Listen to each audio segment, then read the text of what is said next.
Hello, faithful warriors and precious standers. This is Jamie. Welcome to Road to Restoration. Thank you so much for listening in today.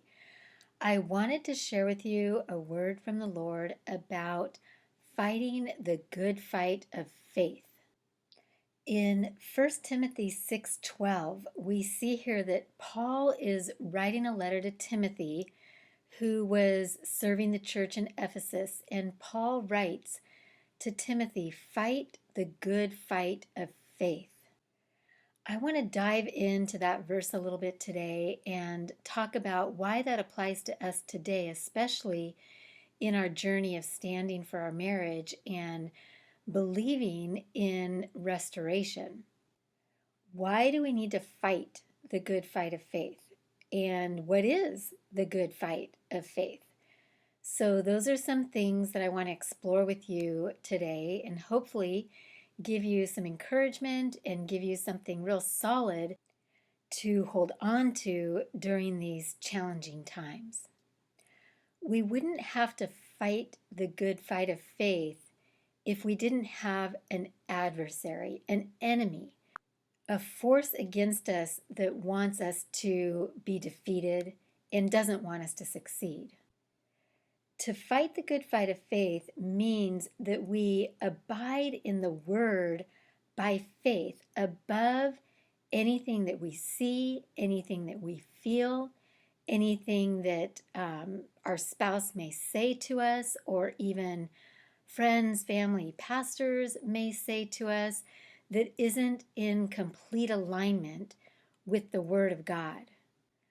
Fighting the good fight of faith is standing firmly anchored in the Word and in the power of the Holy Spirit. And in order to do this, we actually have to become dead in a way, in a sense, to our feelings, to human reasoning, dead to what we see. And we have to take the Word of God as our full truth. The Word becomes our foundation, and everything that is thrown at us has to be compared against the Word of God. We see in Amos that they talk about the Word of God as a plumb line. And what a plumb line is it's a tool that's used usually during construction, but it's a weight that is tied to a string. And when you hold the string up and the weight hangs down, that gives you a complete vertical line. And so it's establishing this straight line from which builders then can know what's up and down perfectly, and they can align their building, their framing, with this complete vertical line. And we all know that when you're building or framing a house, how important it is to have things straight or to have things 90-degree angles. And if you get a building, a framer, say, is framing a house and they frame it a little bit crooked, that house is not going to stand, right? That house is going to come down. And that's the same idea that the Word of God is for us. The Word of God has to be our plumb line. It has to be our solid foundation that we then compare everything to. And when we do that, it keeps us from walking on these crooked paths. We could also compare the Word of God to a compass, where when you have a compass and you know what direction you're going in, then you're walking in the right direction. You're not going to divert off of your course. And that's exactly what the Word of God needs to be for us during this time where there's so many different things coming through our mind every day, so many different things being said, so many different emotions and feelings rising up, so many different things that we're watching and seeing that might be completely the opposite of what God's Word says. So God's Word then keeps us on this path, this straight path, so that we don't divert to the right or the left of where God is taking us. So why do we need to fight the good fight of faith? Why do we need to have a plumb line? Because we have an enemy. We have an enemy who wants nothing more than to defeat us. And one of the ways that he does that is he tries to bring doubt and fear into our minds. If the enemy can cause us to doubt the Word of God, if the enemy can cause us to doubt what we're standing for based on what we're seeing or what we're hearing or what we're feeling, then he can defeat us. He will challenge us relentlessly, and we must resist him. And when we resist him, God's word says, when you resist the devil, he will flee from you. That's in James 4:7.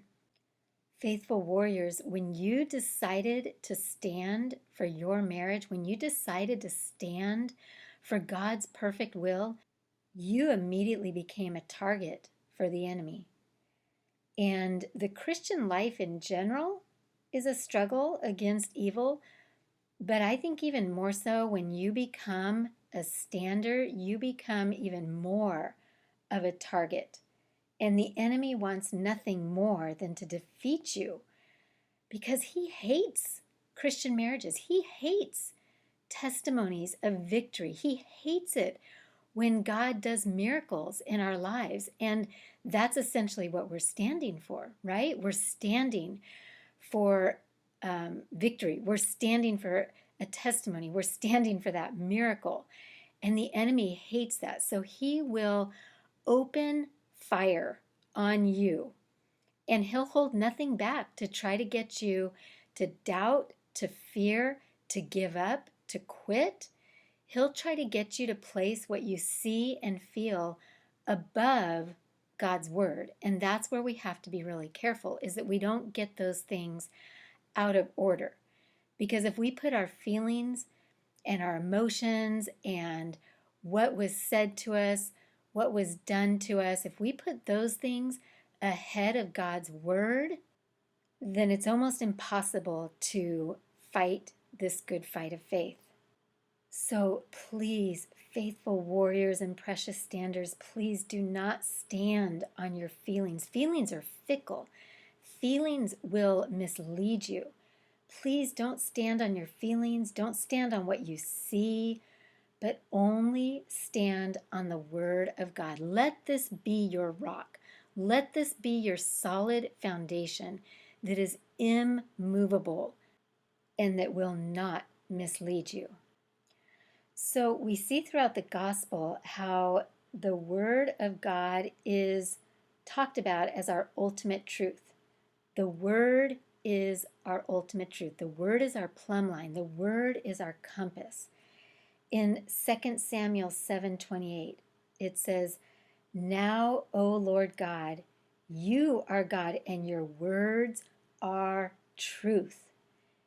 Psalm 119, 160 says, "The sum of your word is truth." And then Paul wrote in Colossians 1:5, and here he's talking about the hope of heaven, and he says, "Because of the hope laid up for you in heaven, of which you previously heard in the word of truth, which is the gospel." So we see this theme throughout the Bible where God's word is truth. God cannot lie, right? God cannot lie. God does not change his mind. And so when we latch onto the word of God and we hold it as our ultimate truth, as his promises that the faithful God has given us, then we become immovable. We become steadfast. We become unwavering. We become tenacious. And these are all things that we need during this journey, during this season of standing. So how do you get more faith? If we're called to fight the good fight of faith, how do we increase our faith? Romans 10:17 says, faith comes by hearing, and hearing by the Word of God. And one of the most effective ways that I know how to increase your faith, other than praying and asking the Lord to give you supernatural faith or an increase of faith, but a practical, tangible way to increase your faith is to begin declaring the Word of God. Faith comes by hearing, and hearing by the Word of God. So speak it out loud. Write out verses. Record them on your phone.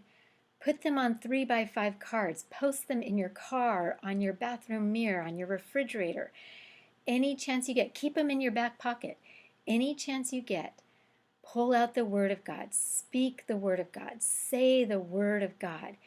And the more that you do that, speaking out the Word of God, the more it will grow deeper and deeper into your heart, to the point where you believe it and it becomes unwavering, and you believe it, the Word, more than what you see, more than what you feel, more than what your spouse might be saying. And that then becomes your immovable foundation. And really, this becomes almost like a daily sacrifice. This is where we get to die to our flesh and live by the Spirit. We're living by the Spirit of God. God's Word becomes our daily bread. And in Luke 9:23, we're commissioned to take up our cross daily and deny ourselves. And this is a practical, tangible way that we can do that.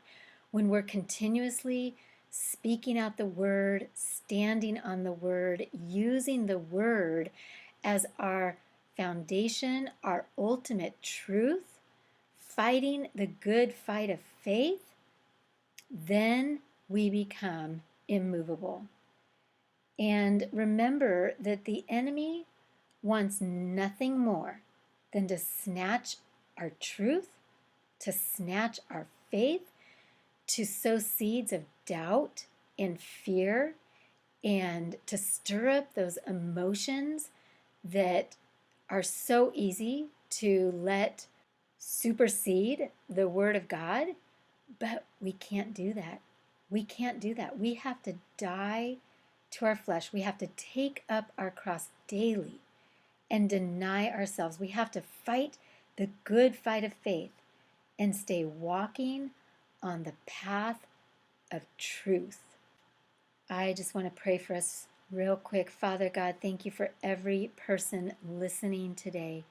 Thank you that they desire nothing more than to fight the good fight of faith, than to stand in your truth and stand on your word. Father, I pray that you would give them a supernatural ability to be in your word, to speak out your word, that it would go deep in their hearts, that it would become their steadfast, immovable foundation, and that no matter what they see, no matter what they feel, no matter what is being said or told to them, that they would compare it to your word and what your word says about marriage, about restoration, about you being the God of the impossible, that nothing is too hard for you.